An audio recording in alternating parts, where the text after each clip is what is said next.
পথের দাবি এবার রাজনৈতিক চর্চার বিষয়।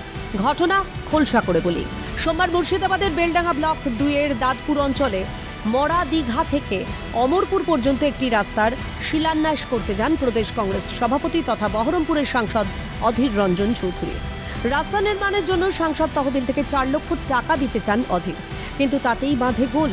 রবিবার ওই একই রাস্তার শিলান্যাস করে গেছেন রেজিনগরের তৃণমূল বিধায়ক রবিউল আলম চৌধুরী। পথশ্রী প্রকল্পের আওতায় প্রায় 24 লক্ষ টাকা ব্যয়ে তৈরি হবে রাস্তা। প্রদেশ কংগ্রেস সভাপতির ভাগের ক্ষীর খেয়ে গেলেন তৃণমূলের বিধায়ক। মনে করুন, আমি কোথাও কোনো একটা কাজ করতে চাইলে আমাকে প্রথমে সরকারকে জানাতে হবে যে আমি এই কাজটা করতে চাই, এতটা দূরত্ব, আমার যে টাকাটা আপনাদের কাছে রাখা আছে সেই টাকাটা থেকে এই কাজটা আপনারা বার করুন। সরকারকে জানানো মানে সঙ্গে সঙ্গে পার্টিরা জেনে যায়। এবার পার্টি যখন জানবে তখন অধীর চৌধুরী যাতে কাজ করতে না পারে আগে ভাগে ঘোষণা করবে। তার মানে কী হবে, এই টাকাটা আমাকে ওরা খরচা করে দেবে না। সোমবার একই রাস্তার শিলান্যাস করতে গিয়ে শাসক দলের বাধার মুখে পড়েন প্রদেশ কংগ্রেস সভাপতি। সাংসদ হিসেবে কাজ করতে বাধা দেওয়া হচ্ছে এমন অভিযোগও আনেন অধীর। এই রাস্তা ছেড়ে অন্য খাতে উন্নয়নের পাল্টা পরামর্শ দিচ্ছেন তৃণমূল বিধায়ক। এই রাস্তাটা স্যাংশন করায় টেন্ডারও হয়ে যায় এবং 2-3 দিনের মধ্যেই কাজ আমরা শুরু করতে চলেছি।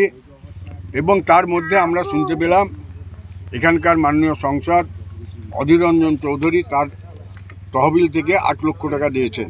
জনসাধারণের উদ্দেশ্যে মাননীয় সংসদকে বলতে চাই যে আপনি যে 8 লক্ষ টাকা দিয়েছেন, এই গ্রামের অন্য কোনো রাস্তায় আপনি সেইটা দিয়ে দুটো কাজই যাতে উন্নয়ন হয় এই গ্রামের, তার জন্য আপনিও চেষ্টা করুন। এমএলএর সঙ্গে তো আমি যুদ্ধে যেতে পারি না, সেখানকার এমএলএ সে যদি মনে করে কিছু করবে তো তার একটা রিপ্রেজেন্টেটিভ পাঠাক, আমাদের একটা রিপ্রেজেন্টেটিভ পাঠাক, দুজনে মিলে বসে করবো। আমরা যেটা করছি তারপরটা করবে। তবে স্থানীয় বাসিন্দাদের ভরসা সাংসদই।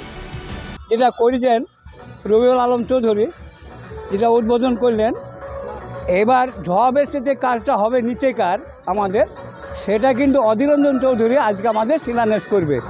এটা আমাদের পক্ষে খুবই ভালো, খুব গ্রামের বা পাড়া গ্রামের আমাদের সবারই উন্নত হবে। আশা করছি আমাদের সবাই সহযোগিতা করে আমরা কাজটা দেখে নেব। রাজনীতির দড়ি টানাটানিতে পথের দাবি কতটা মেটে সেটাই দেখার। মৃন্ময় গোস্বামীর রিপোর্ট, ক্যালকাটা নিউজ।